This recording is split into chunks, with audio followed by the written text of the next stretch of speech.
In today's video, we are going to be breaking down VJ Edgecombe and the fact that he is probably one of the most skilled point guards or even rookies in general in over 30 years is something huge. So if you want to become like VJ Edgecombe, or if you just want to be able to make the NBA and make an impact right away, then this is the video for you. However, if you want to have the IQ as VJ Edgecombe, make sure to go check out the shooting guard blueprint that is down in the description below, because you are going to learn a ton of court vision as well as basketball IQ, because you are going to be able to learn all of the different reads that you need to make as a guard. So the fact that he's coming off of basically a staggered screen, almost like a zoom action with a dribble handoff right here on the wing, is huge, because now he is the man who is in charge at this point. Anytime that they call a play for you, especially as a rookie, is super important that you make the correct read so that they continue to call the plays for you. So now when he attacks this basket, he could have taken that wide open three. This could have been an option, but he was able to read the defense and how they were currently playing at this time. He noticed that he had a teammate that was cutting baseline away from the ball. His man was stuck over here on top of the screen. He's staying home, which is exactly what he should be doing. So now what VJ Edgecombe has to do is just to see, will this guy stay home here? Will this guy return back to his man because he's cutting middle? Will this guy step up, or will he continue out with his man? These are all of the different reads that you have to make within a split second right here. As soon as he takes that one dribble towards the basket, he is then able to see that the defense made a big critical mistake. See, when you are attacking middle from the right side, this being the right side, this is now going from the strong side to the weak side. Now the left side, because you are driving towards the left side, now becomes the strong side, which means that either this guy needs to step up, or this guy right here needs to step up, and these guys need to communicate a switch, and this guy needs to stay home.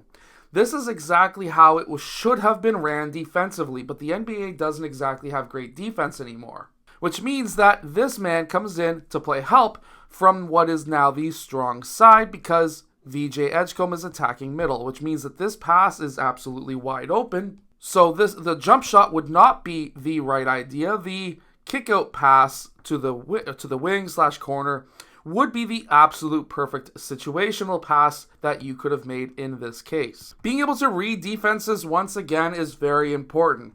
VJ Edgecombe is right up here. When they make this pass, first off, his teammate attacks middle and gathers the gap defender. By gathering the gap defender, you can create open shots for your teammates. However, if your teammates are very explosive, as VJ Edgecombe is here, he's able to notice that that pass is coming out to him, and he was able to start his run early so that he's already got a full head of steam going towards the basket while just receiving and catching the ball. If you know it's on the way, then you've got to be able to run first and hope that this man, your teammate, is able to lead you with the pass.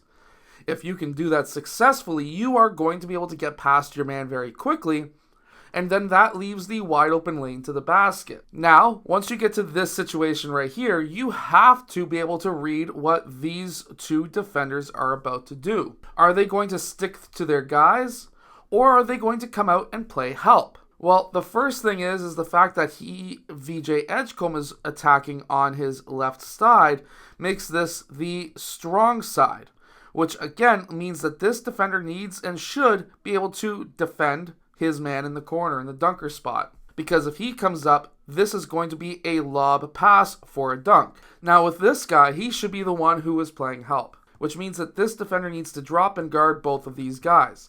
That does not happen here, and VJ Edgecombe is able to get to the rim with two hands. See what I mean? It's all about reads. If you can make the proper read, then you are going to be a successful basketball player, which means that you need to be able to get that shooting guard blueprint that is down in the description below. I feel like I'm making a video like Awful Coaching because that's a YouTube channel that's absolutely phenomenal, but I feel like I'm making an awful coaching video because this defense right here is absolutely horrible. Currently, because he's dribbling with his right hand on the right side of the court, this would be classified as the strong side. The one thing that you do not do on the strong side is leave your corner defender, and that's exactly what we see right here. They call for a double team. This was clearly not communicated to this guy because this leaves, for one, a wide open lane to the basket. Number two, leaves a wide open 3-point shot. You either have a dunk or a three. It is totally up to you as a player. Well, one thing that's very easy is the fact that you can pull for the three if you've got that chance, that skill, and of course that's exactly what VJ Edgecombe does. Now, this is just an absolute wrecking of this defender. First off, VJ Edgecombe is standing straight up, so I get the idea of being on your heels, but you should never be on your heels with somebody as fast as VJ Edgecombe. First thing that he does is he attacks that left side and does a quick cross to his right. Because he crosses to his right, he's already shifted his defender towards that side, which means that he has the wide open lane. Now, watch how many dribbles that he takes when he attacks this rim. If we rewind it just a little bit, after that cross, that's one dribble. That's the first attack dribble. Then he goes 1-2 straight to the rim and slams it down. He took a total of one dribble. If you can attack the rim successfully and get to the rim with one dribble and know this was not a travel, you are going to be a very successful player. So with the gather rule, he still has not gathered the ball. At this time, you could argue that this would be a gather. His hand looks to be under the rim or under the ball, but it's hard to tell because it is blurry. However, if that's his first step, then this would be a second step, which is totally legal under NBA and FIBA rules, and he can go for that slam dunk. Now, you could actually do this yourself as well. In NFHS rules, if you can keep your hand on top of the ball or on the side of the ball until you get to this foot, if you can just let it glide in your hand and allow your hand to be on the side of the ball, maybe get it a little bit wider so that you can have it spin in your hand, that means that your dribble has not ended until you gather it on this foot. This in NFHS, so if you're playing in the States at a high school or elementary or even college level, you go by these rules, which means that this would be your gather step. Now, while that is not a rule under NFHS, they do have the rule as to when you pick up the ball, which is when the ball stops being a live dribble. That would be when you gather on that step. You have to be able to time that perfectly. Now you take that first step. This would be the first step here, which would then make it legal under NFHS rules. Stuff like this is what makes players special. Being able to attack the rim with a few dribbles and long, large steps. He takes a dribble here, 1-2. He's able to go for a Euro step, this being his first step, this being his second step, and then going for the layup with the outstretched left hand, which is how you use your body to protect the ball. Being able to attack in these long steps and using, obviously, the gather. If you have a gather step rule in your league, which would be under FIBA rules, which is the entire world, or NBA rules, the only ones who use NFHS is the American high school, college, and elementary system. Everyone else in the entire world uses FIBA, then this would be a legal play.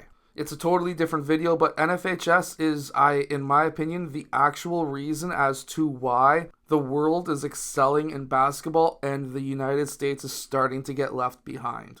It is that rule book right there that is keeping you guys behind if you're American. But that is the book, that is the video. So make sure to go check out the shooting guard blueprint that is down in the description below so that you can become a smarter guard. And I will see you guys again in my next video. Hit that like button and subscribe.